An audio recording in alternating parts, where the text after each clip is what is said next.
Hello दोस्तों, welcome back to my channel. मैंने अपना सेकंड चैनल बनाया है जिस पर आप इसी तरह के इंटरेस्टिंग ड्रामास देख सकते हैं। आप लोग जल्दी से जाकर मेरे सेकंड चैनल को सब्सक्राइब कर दें और चैनल का लिंक डिस्क्रिप्शन बॉक्स में मौजूद है। अब चलते हैं एपिसोड 32 के स्टार्ट की तरफ। शेंगेन अपना सारा सामान पैक कर लिया होता है और सोंगचिन अब शेंगेन को पिक करने के लिए आ गया होता है। डैड को तो बहुत ही बुरा लग रहा होता है कि शेंगेन यहाँ से क्यों जा रहा है और शेंगेन को खुद भी अपने मॉम डैड को छोड़कर जाना अच्छा नहीं लग रहा होता। डैड कहते हैं कि अभी भी एक वीक तो पड़ा हुआ है, तो तुम इतनी जल्दी क्यों कर रहे हो जाने की? तुम पहले अपने लिए कोई अच्छा सा फ्लैट ढूंढ लो, बाद में चले जाना। शेंगेन कहता है कि मॉम जब भी मुझे देखती हैं तो वो कमरे के अंदर अपने आप को बंद कर लेती हैं और मुझसे मॉम का ऐसा बिहेवियर देखा नहीं जा रहा है। हो सकता है मेरे जाने के बाद मॉम आराम से घर में रह सके। डैड कहते हैं कि तुम फिक्र नहीं करो, कुछ दिन बाद तुम्हारी मॉम ठीक हो जाएंगी। शेंगेन अपने डैड से कहता है कि डैड आप अपना और मॉम का बहुत ख्याल रखना, आप मॉम के साथ ज्यादा लड़ना नहीं और उन्हें अच्छे से ट्रीट करना। शेंगेन अब अपनी मॉम का डोर नॉक करता है, कहता है कि मॉम मैं जा रहा हूँ, लेकिन शेंगेन की मॉम बाहर नहीं आती हैं। शेंगेन के डैड ने इसका बैग पकड़ा होता है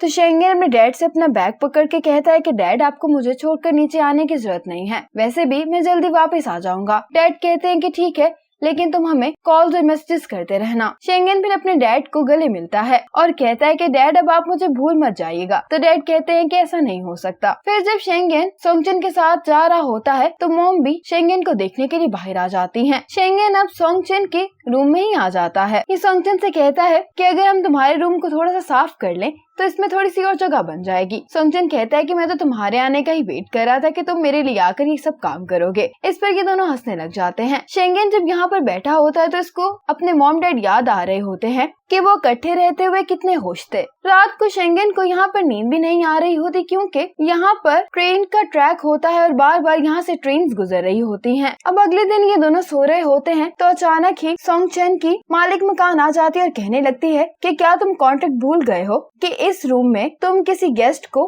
रात स्टे नहीं करवा सकते हो। सोंगचिन कहता है कि मेरा दोस्त यहाँ पर सिर्फ 2 रातें ही रहने के लिए आया है। तो ये मालिक मकान कहने लगती है कि रूल तो रूल होते हैं और वैसे भी तुम सबसे लास्ट में मुझे रेंट देते हो। अगर तुम यहाँ पर रहना नहीं चाहते हो तो ये मेरे लिए भी अच्छा है और तुम्हारे लिए भी, तुम जल्दी से अपने लिए कोई और घर ढूंढ लो। मालिक मकान कहने लगती है कि अब चूंकि तुम्हारे दोस्त ने कल रात यहाँ पर गुजारी है तो तुम्हें इसका फाइन देना होगा और वैसे भी तुमने मेरे सोफे को गंदा कर दिया है। शेंगेन अब कहने लगता है कि आप फिक्र नहीं करे, मैं आज यहाँ से चला जाऊंगा और जाने से पहले मैं आपके सोफे को बिल्कुल ठीक से साफ कर जाऊंगा। तो ये मालिक मकान कहती है कि ठीक है, तुम जितनी जल्दी यहाँ से चले जाओ वो उतना ही अच्छा है। इसके जाने के बाद शेंगेन कहता है कि मैं यहाँ पर नहीं रह सकता हूँ। तो सोंगचिन कहता है कि तुम फिर कहाँ जाओगे? अब शेंगेन सोंगचिन के साथ गेमिंग सेंटर आ जाता है ताकि यहाँ पर बैठकर अपना काम कर सके। सोंगचिन कहता है कि क्या तुम जियानबिंग को बताओगे कि तुम उसके लिए इस गेमिंग सेंटर में रह रहे हो? तो शेंगेन कहता है कि खबरदार जो तुमने जियानबिंग को कुछ भी बताने की कोशिश की। सोंगचिन कहता है कि मैं तो मजाक कर रहा हूँ, मैं भला उसे क्यों बताऊंगा। जियानशक हाओ जुंजी के साथ अपने डैड को मिलने के लिए आई होती है तो हाओ जुंजी कहता है कि तुम अंदर जाकर उनसे मिल क्यों नहीं लेती हो। जियानशक कहती है कि मुझे तो याद भी नहीं है कि मैं लास्ट टाइम उनसे कब मिली थी सही तरह से। जब मैं बड़ी हुई तो मेरी बहन ने कोशिश की कि मैं इनसे ना ही मिलूं। हाओ जुंजी कहता है कि ऐसा क्यों? तो जियानशक कहती है कि क्योंकि मेरी बहन इनसे नफरत करती है। हाओ जुंजी कहता है कि फिर भी वो तुम्हारे डैड ने तुम्हें जाकर उनसे मिलना चाहिए। जियानशक कहती है कि मैं नहीं जानती कि मैं उन्हें फेस कैसे करूंगी। मैंने हमेशा ही अपने डैड से नफरत की है क्योंकि जियानबिंग ने मुझे बताया है कि उन्होंने मेरी मॉम को धोखा दिया है और इसी वजह से मेरी मॉम भी मर गई। लेकिन अब जब मैंने उन्हें देखा है तो मुझे उन पर तरस आ रहा है और मेरा उनसे मिलने का दिल भी कर रहा है और नहीं भी। मेरी फीलिंग्स इस टाइम बहुत कंफ्यूज्ड हैं। फिर ये हाओ जुंजी की तरफ देखकर कहती हैं कि मेरे डैड एक अच्छे कैरेक्टर के इंसान नहीं है, क्या इससे हमारे रिलेशनशिप पर कोई फर्क पड़ेगा? तो हाओ जुंजी कहता है कि तुम ऐसा सोच भी कैसे सकती हो, मैं तुम्हें डेट कर रहा हूँ ना कि तुम्हारे डैड को।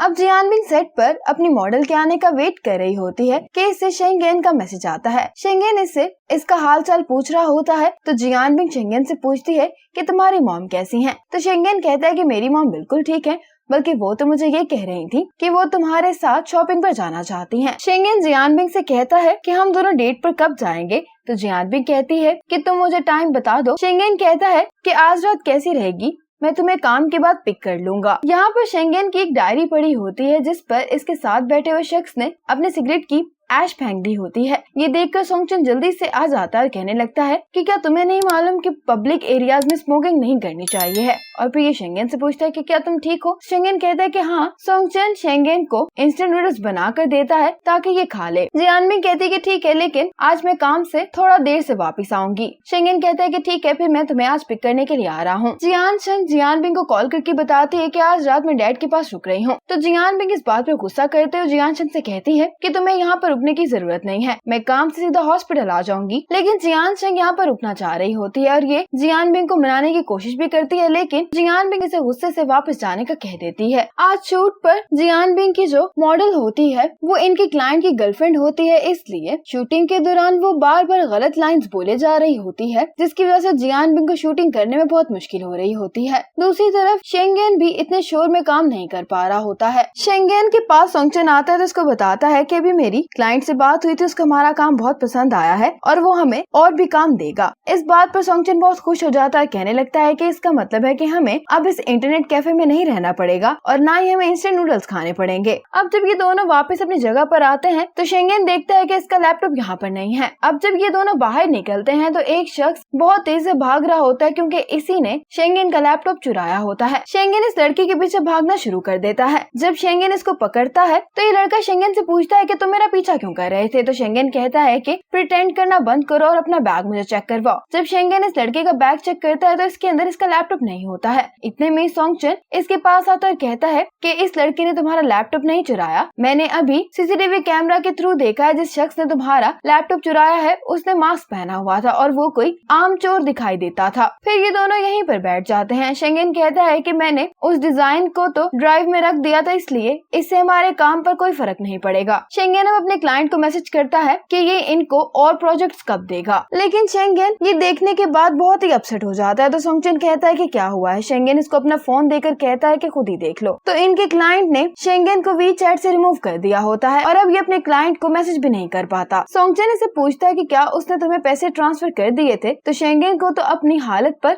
हंसी आ रही होती है और फिर ये रोते हुए सोंगचन से कहने लगता है कि मैंने तो उसको उसका काम करके सेंड भी कर दिया था, लेकिन एंड में मुझे क्या मिला। सोंगचन उसको कहता है कि तुम इससे अपसेट नहीं हो, मैंने तुम्हारे लिए क्लाइंट अरेंज किया था ना, तो मैं ही इसको ढूंढ कर लाता हूँ। पर शेंगेन इस बात का कोई भी जवाब नहीं देता है क्योंकि इसको मुसीबत ने चारों तरफ से घेर लिया होता है। दूसरी तरफ जियानबिंग हॉस्पिटल जाकर देखती है तो जियानशंग और हाओ जुनजी भी यहीं पर होते हैं। जियानबिंग इन दोनों को घर भेज देती है और खुद यहीं पर अपने डैड के पास रुक जाती है। सोंगचन अपने क्लाइंट को कॉल करने की कोशिश कर रहा होता है तो शेंगेन कहता है कि तुम उसे क्यों कॉल्स कर रहे हो। सोंगचन कहता है कि मैं उसे पूछना चाहता हूँ कि उसने ऐसा क्यों किया है, क्या कहीं गलती से तो उसने तुम्हें वीचैट से रिमूव नहीं कर दिया। शेंगेन कहता है कि उसने गलती से हम दोनों को ही वीचैट से रिमूव कर दिया है, तो मैं बात समझ क्यों नहीं आ रही कि उसने हमें धोखा दे दिया है। सोंगचन कहता है कि पहले सब कुछ ठीक था। तो शेंगेन कहता है कि पहले ठीक था ना, लेकिन अब कुछ भी ठीक नहीं है। शेंगेन अब सोंगचन को अपनी चैट रिकॉर्ड सेंड कर देता है और कहता है कि कल तुम ये चैट रिकॉर्ड लेकर उसे उसकी कंपनी में मिलने के लिए जाओगे और जब तुम उससे बात कर रहे होगे ना तो अपने फोन की